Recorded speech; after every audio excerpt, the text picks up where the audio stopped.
લાલો. આજે જ મને કરી વખત આપણા મને ફોન કર્યો હતો એમણે, એટલે મને વધારે એના પર આઈડિયા આવ્યા. તમને ખ્યાલ છે કે એ મૂવી બનાવનાર આપણા ગુરુકુલનો વિદ્યાર્થી છે. એકવાર આપણે સાંભળીએ. જય સ્વામિનારાયણ. મારું નામ છે અંકિત ભૂપતભાઈ સખિયા. હું ગુરુકુળનો વિદ્યાર્થી છું એટલે કહું છું કે ક્યાંક ને ક્યાંક ગુરુકુળ મારી અંદર જ છે. કારણ કે મેં જે આ કલાની શરૂઆત કરી એ ગુરુકુળથી સ્ટાર્ટ થઈ હતી. તો મારું ફિલ્મ આવી રહ્યું છે જેનું નામ છે લાલો શ્રી કૃષ્ણ સદા સહાયથી. અને આ ફિલ્મ એટલે હું જોવાનું કહું છું કે આ તમારા છોકરાએ ફિલ્મ બનાવી છે કે 2008ની વાત કહું તો વિશ્વ સ્વરૂપ સ્વામીના સાનિધ્યમાં, ધર્મવલ્લભ સ્વામીના સાનિધ્યમાં ત્યાં મોટા થયા અને કલ્ચર સાથે બહુ સારો સંબંધ જોડાયેલો. એટલે જે બી વાત ત્યાં જોડાયેલી હતી, ડાન્સ શીખતા, આર્ટ કરતા કે ડ્રામા કરતા, તો એ બધી વસ્તુ ક્યાંક ને ક્યાંક કનેક્ટ થઈ છે અને આ બધી વસ્તુ ભેગી થઈને એક ફિલ્મ બની છે. તો ક્યાંક ને ક્યાંક આ ફિલ્મ ગુરુકુલની પણ ફિલ્મ છે અને બહુ એક સરસ વાત કરી છે કે ભાઈ ભગવાન આપણા મિત્ર બની જાય તો કેવી વાત હોય. આજના સમયમાં ભગવાન આપણા મિત્ર બને તો વાત શું હોય. તો બસ એ જ એને ગુરુકુલનો છોકરો એક બીજા ગુરુકુલના વિદ્યાર્થીઓને એક અપીલ કરે છે કે ફિલ્મ જુઓ તમે. બહુ સરસ. અને પોતાને મોઢે જ વાત કરી કે હું ગુરુકુલનો વિદ્યાર્થી છું અને આ મને જે કંઈ કળા મળી છે એ બધી ગુરુકુલની દેન છે. એકવાર તાળીઓથી આપણે વ્યક્તિને વધાવવા જોઈએ.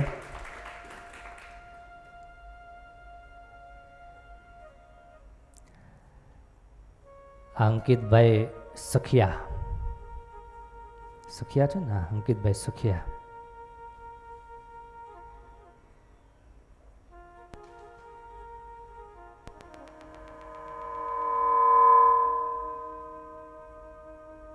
બહુ સરસ એમણે વાત કરી. ગુરુકુલના વિદ્યાર્થી અને ગુરુકુલમાં એણે જે શીખવું એ બધું એમને કામ લાગ્યું. હમણાં 2 દિવસ પહેલાં જ ઓડિયો નથી આપવાનો. 2 દિવસ પહેલાં જ ગુરુકુલમાં આવેલા અને એમણે પોતાનો ભાવ વ્યક્ત કર્યો, સંતોના આશીર્વાદ લીધા. એ દ્રશ્યો બહુ મનોહારી હતા. પણ મારે હરિભક્તો વાત એ કરવી છે. હરિભગત એક આપણા રાવણી ગામના, અને એણે મને આ ખાસ 10 મુદ્દાઓ લખીને મોકલા. એ કે અમારા ગામનું એ કે એમાં નામ આવે છે, કે અમારા ગામનો ઉલ્લેખ છે, એટલે અમને આનંદ થાય. તો હું અહીંયા બેઠો હતો અને સંતોના આશીર્વાદ અહીંયા જ મોટા થયા અને ગુંગેવા અહીંયા જ રખડતા બધું કર્યું. ધર્મવલ્લભ સ્વામીના સાનિધ્યમાં પ્રભુ સ્વામી અને ખાસ તો મારા ગુરુ વિશ્વ સ્વામી કે કલાની શરૂઆત જ અહીંથી 8મા ધોરણમાં એડિટિંગ કરતા, કલ્ચરમાં રહેતા, ઘણું બધું કરતા.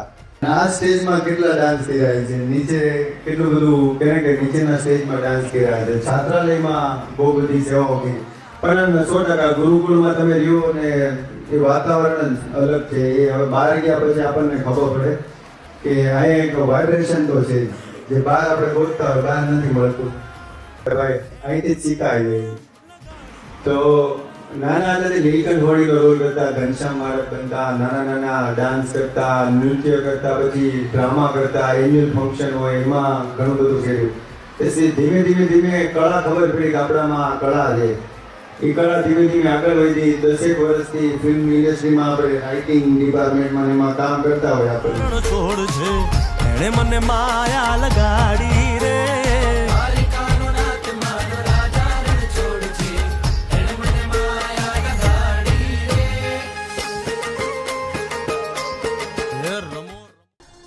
મેં કીધું પણ એમાં છે શું એટલું બધું?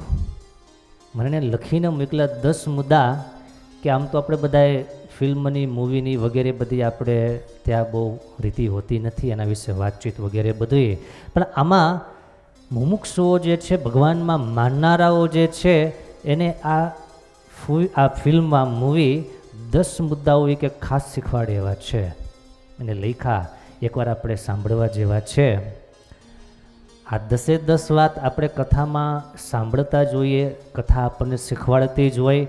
પણ ક્યારેક આવા ફિલ્મીકરણ થાય અને સામે એવા આબેહૂબ દ્રશ્યો જ્યારે દર્શાવવામાં આવે ત્યારે વધારે હૈયામાં હા પડે.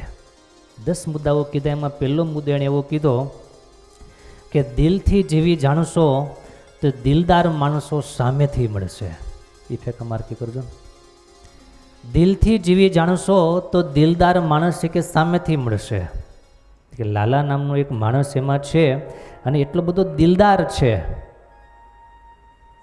આવેલી એક ફરવા માટે આવેલી વ્યક્તિ એમને એટલા દિલથી એમને રાખ્યા, એને બધે ફેરવા, એને જમાડ્યા, એને ચા પાણી કરાવ્યા. એટલે દિલદાર માણસ હતો એ ભાઈ. એટલે સામેથી પણ એટલો જ પ્રેમ એને પ્રાપ્ત થયો. એટલે પહેલો મુદ્દો એમાંથી શીખવા જેવો કે દિલથી જેવી જાણશો તો દિલદાર માણસો સામેથી મળશે. બીજો મુદ્દો એમાંથી એવો શીખવા મળ્યો કે ઘરમાં પોતાનું ચલાવવું અને તે માટે ઘરમાં કજિયા કંકાસ કરવા એ મરદપણું નથી. મરદની વ્યાખ્યામાં કંઈક બતાવવામાં આવી છે કે ઘરમાં પોતાનો એક રૂઆબ ચલાવવો એ કોઈ મરદપણું નથી. કજિયા કંકાસ કરવા એ મરદપણું નથી. ત્રીજી વાત એમાંથી એ શીખવા મળી કે જીવનમાં બરબાદીમાં મોટામાં મોટો જો કોઈ રોલ ભજવતું હોય, ભાગ ભજવતું હોય તો એ છે દારૂ.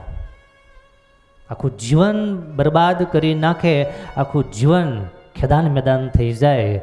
એટલે જે લોકો લગભગ કંઈક 70-80 કરોડનું એનું કંઈક કલેક્શન કંઈક થઈ ગયું છે.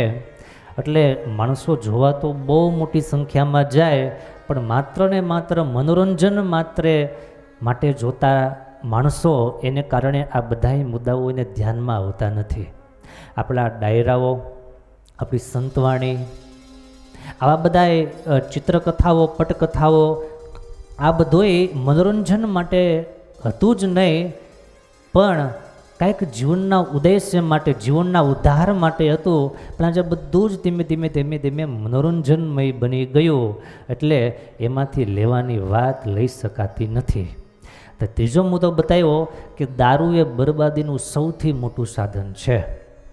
ચોથો એમાં મુદ્દો બતાવ્યો કે ભગવાનની મૂર્તિ, ભગવાનની પ્રતિમા જોતા સહેજે જ આશાનું કિરણ એમાંથી પ્રગટે છે અને પ્રાર્થના થઈ જાય છે.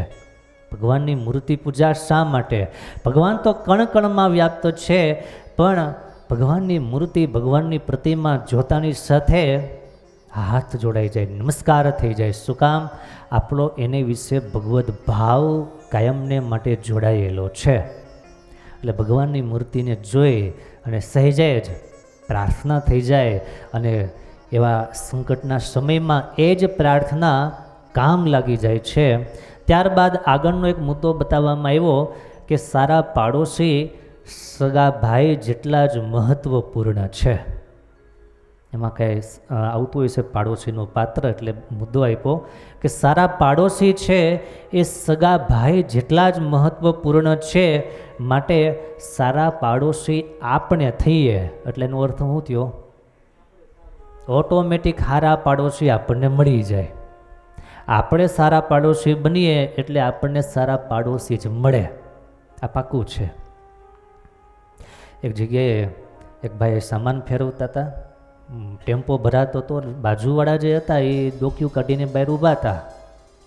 એટલે એને સહેજે પૂછ્યું, કેમ ઘર બદલો છો, મકાન ફેરવો છો? તો કે હા.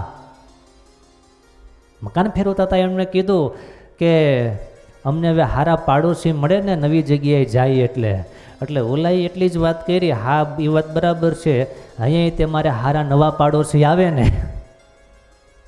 સમજાણી વાત? પોતે જો સારા થઈ જાય તો ઓટોમેટિક આપણને સારા મળે. આપણે જો નબળા હોય, નમાલા હોય તો આપણને નમાલા જ બીજા મળે. તો સારા પાડોશી છે એ સગા ભાઈ જેટલા મહત્વપૂર્ણ છે. માટે પાડોશીની સાથે ક્યારેય બગાડવું નહીં.